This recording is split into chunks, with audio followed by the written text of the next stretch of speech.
Ouais, salut tout le monde, c'est Mambossou et bienvenue pour la première émission du Touche pas à mon Los Angeles. Aujourd'hui, je suis avec des chroniqueurs de renommée. On va les présenter ensemble. Le premier, c'est Sacha. Comment ça va, Sacha? Ça va super et toi, mon boussou? Assis-toi, là, tu me fous la haute, là. La deuxième, ça va être Monsieur Guzman. Comment ça va, Guzman? Ouais, on va dire que ça va. Bon, mais super. On a Stéphania. Comment ça va, Stéphania? Salut, ça va et toi, Tu mon vas beau bien? chou? Ah non, mais tu élimines la journée, laisse tomber, hein. Oh là là. Steven, du Burger Chat. Comment ça va, Steven? Ça va et toi, hein, mon boussou, ça va? Bah écoute, ça va, super. J'espère que tu as des bons burgers pour nous, hein. Et on a notre T'inquiète. co-animatrice qui est Sierra Carter. Comment ça va, Sierra? Hello. Je vous ai pas dit, mais aujourd'hui, on a un invité d'honneur. Une personne, une légende de Los Santos, Monsieur Lamidou! Ouais. C'est totalement intéressant, ça. Oh là, Monsieur Lamidou. Bonjour. N'hésitez pas à vous installer. Eh bien, écoutez, on va commencer directement l'émission avec le premier débat du jour. Le gouverneur de Cayo Perico, Monsieur Emilio Woods. Oh là là. Il a dû annuler son mariage car sa femme a été incarcérée à cause d'une déposition de Luna, la femme de Turki, le patron du Open Town. Est-ce que vous avez quelque chose à dire? Mais c'était quoi la déposition de Tumki exactement? Est-ce que Luna avait une relation avec le gouverneur mais- Cayo Perico ou pas? Si vous voulez, j'ai toutes les infos là-dessus. On t'écoute, Sacha. Alors en effet, Emilio avait passé une journée au concessionnaire avec Luna Les hommes. et Voilà. Luna a fait la gaffe de lui dire et du coup Amy a pas apprécié et aurait du coup insulté Luna. Mais du coup un peu plus tard dans la soirée, il y avait le mariage de Emilio et de Amy normalement, sauf que ça a mal tourné car suite à la plainte que Luna a déposée, Amy a été incarcérée à vie. Je me Ah suis, bah, ça, Ah, c'est- oui. Waouh. je me suis retrouvée bien conne à avoir organisé un mariage et qu'au final, il soit annulé. Monsieur Guzman, je vais te poser une question. Est-ce que toi, tu es au courant que Monsieur Emilio a eu des menaces contre Turki et a même mis une prime sur la tête de Luna? Une prime sur la tête de Luna? Ah, c'est ce qu'on a pu Ouais. comprendre. Ouais, c'est Eh on a oui. entendu. On a entendu. Je suis outré de ce que je viens d'entendre. J'étais sur place, je suis témoin. Ah, Stéphania, tu es témoin? Qu'est-ce qui s'est passé? Dis-moi. Ah bah oui. Bah du coup, suite à la plainte, Emilio n'a pas du tout kiffé et Mhm. il a dit si ta femme ne retire pas la plainte sur la mienne, je placerai Ouais. toute ma fortune en prime sur vos deux têtes. Monsieur Lamidou, vu que vous êtes quand même un gouverneur qui a même assez droit, qui est dans le respect de ses habitants qui habitent dans la ville, c'est quoi votre avis sur tout ça, là? Bah, c'est vrai que dans un premier temps, je me sens un petit peu désarçonné, étant donné que c'était moi, à la base, qui avait pris en considération sa candidature pour devenir gouverneur. C'est vrai que maintenant, il laisse transparaître un côté de lui que je n'avais pas vu pendant les candidatures, quoi, tout simplement. Est-ce que le partenariat avec ce monsieur a changé, du coup?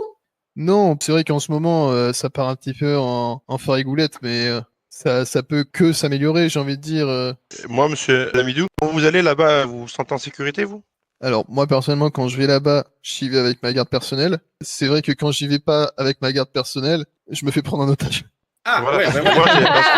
Moi, justement, je Bien. rebondis sur ça, parce que j'ai des employés du Burger Shot, justement, quand ils vont là-bas, c'est tout le temps des prises d'otages sur prises d'otages. Mais en même temps, s'il y avait eu mariage sur Cayo, ça aurait fini en tir, prise d'otage, règlement de compte, on sait très bien Tu comment penses, ça s'est tu passé. penses Mais oui, il y a que de la racaille Ah, là-bas. après, on les connaît bien les C'est gens de dangereux, Cayo. Hein. Depuis le nouveau gouverneur, hein, c'est plus fiable. On peut même plus aller sur l'île pour boire On peut plus y aller un maintenant. Moscow Mule, un petit mojito et profiter de la plage, c'est impossible. C'est vrai qu'en ce moment, c'est un petit peu la galère. Mais il est faux de dire que depuis le début que Monsieur Emilio est en place, c'est la galère. Vous savez que l'affection que je vous porte, monsieur Lamidou, on se connaît depuis très très longtemps, mais Oui. vous parlez de relâchement sur l'île de Cayo, mais on peut parler de Los Santos ou pas? C'est-à-dire? Eh ben les braquages. Les braquages, les prises d'otages, des toute la prises soirée, d'otages. on en a. C'est bon, quoi. J'ai eu l'information comme quoi la criminalité était en hausse. Simplement, je tiens à dire que assez dernièrement, on a fait une sorte de grosse arrestation. Excusez-moi, mais je rejoins ma collègue Sierra. Est-ce que c'est normal qu'on ne peut plus aller à la boutique de vêtements, qu'on ne peut peut pas plus faire- aller se couper les cheveux et qu'on se fasse menacer? Vous avez été pris en otage dans la flicade qui vient de se passer, n'est-ce pas? Mais Il y en a eu deux flicards. Deux d'affilée, là? Je me permets de prendre la parole sur ce sujet. Bien sûr. Je vous contredis dans un sens qui dit que la police ne reste pas les bras croisés, tout simplement. Vous voyez bien que malgré une forte hausse de taux de criminalité en ce moment même, la police essaie de faire face à cela. Même si elle n'a pas forcément vous les moyens de se déployer dans toute la ville en même temps. Les chéris. Ah oui. C'est le moment de la pub. Merci à vous. À tout de suite pour la pub. Tu trouves qu'il a changé, mais est-il fidèle? Ne reste pas dans le doute. Envoie Cocu au 73 400. Tu voudrais lui faire confiance? Envoie Cocu au 73 400.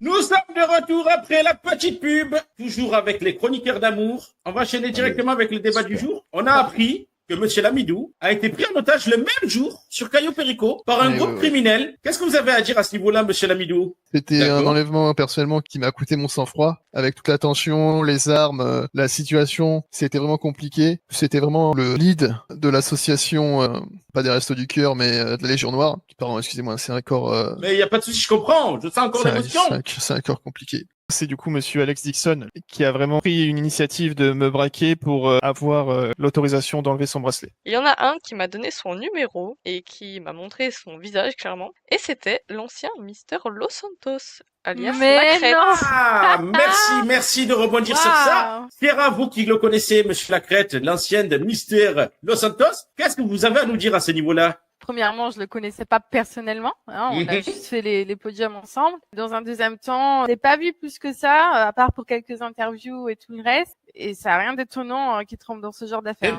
Très bien. Sacha, dans la même soirée, il y a un groupe qui vous a pris en otage.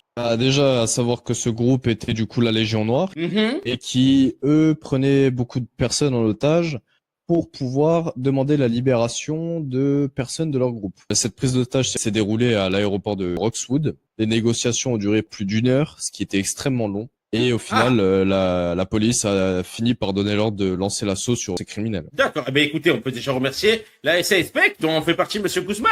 Grand succès, en effet, ouais.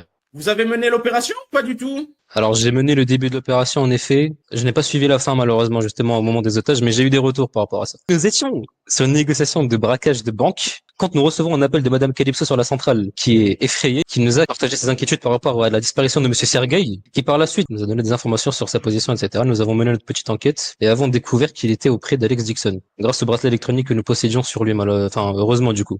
Nous sommes rendus sur les lieux et avons exfiltré avec succès Sergueï Lamidou. Ah bah j'ai le pire qu'on pote. Hein. C'est vrai? Ah ouais. Et après les EMS ont fait un super boulot. Je félicite les EMS pour le professionnalisme et l'abnégation qu'ils ont mis sur mon pied, hein, ça c'est sûr. On vous transmettra la photo de l'image du pied de Monsieur Lamidou. Je sais pas si c'est diffusable, hein, c'est mon pied ressemble à une pomme de terre. Si, on pourra l'afficher à l'écran. Ouais, non, mais ça vaut pas le coup. Ah bah c'est Ah bah ouais. Waouh. Ah bah là, c'est... les champignons. Ouais, bon, c'est... Non, mais après les champignons, ça y était avant. Et on me dit dans l'oreillette que l'émission est passée en plus de 18 du coup, parce que le pied était... C'est quoi ce pied-là? Il a le pied d'Mbappé, le connard. Écoutez, c'était la première de Touche pas à mon Los Santos. Merci à mes chroniqueurs d'amour et merci à vous, Sergueï Lamidou, d'être venu aujourd'hui. Plaisir. Merci à tout le monde. J'espère que vous serez nombreux pour le deuxième épisode. C'était Momotu pour le Touche pas à mon Los Santos. Ça fait la peine.